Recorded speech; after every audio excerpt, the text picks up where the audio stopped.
открыл это видео, то ты сделал правильный выбор. Как видишь, сейчас период самоизоляции, и поэтому лучше всего оставаться дома. Но что делать, когда очень скучно и совсем нечем заняться? Конечно же, я посоветую тебе почитать книжку. И сегодня мы поговорим об одной из популярных книг Дафны Дюмарье «Ребекка».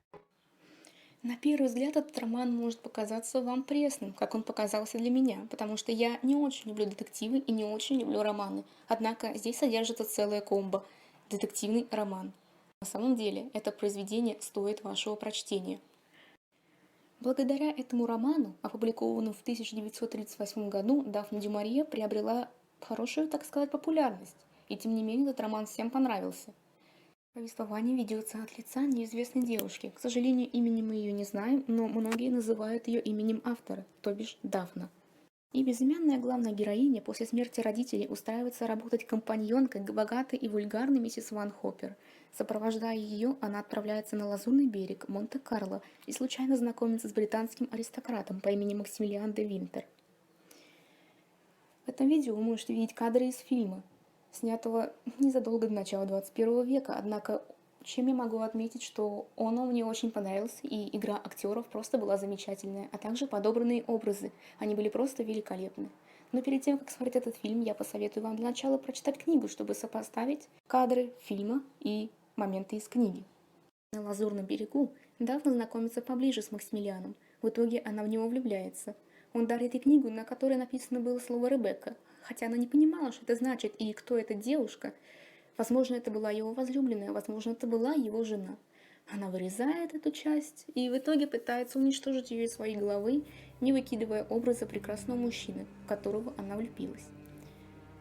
Он делает ей предложение, они устраивают медовый месяц, потом они переезжают на поместье Мендерли, которое было так прекрасно и внушительно в своих габаритах и архитектуре. Обстановка в поместье Мендерли с каждым разом все больше и больше давила на Дафну. Дафне казалось, что тень главной соперницы нашей героини преследовала ее повсюду. Ребекка – это мертвая жена Максимилиана де Винтера, которая погибла по неизвестным причинам, трагической смертью, и никто не знал, в чем же секрет этой смерти, потому что никто не мог так и раскрыть, почему она погибла. Поэтому вам стоит прочитать, чтобы выяснить, при каких же обстоятельствах погибла эта девушка, почему она погибла и что чувствовал Макс, действительно ли он любил ее, действительно ли он жалел о ее смерти.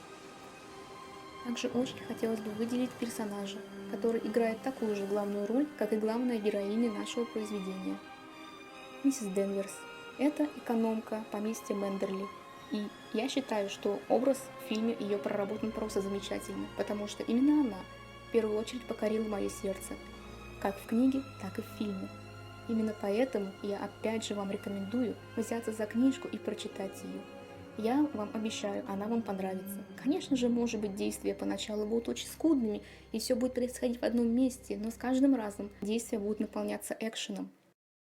Если ты досмотрел это видео до конца, большое спасибо. Надеюсь, я хоть как-то тебя заинтересовала. Ну, желаю вам удачи, быть осторожным и читайте только хорошие книги. Пока.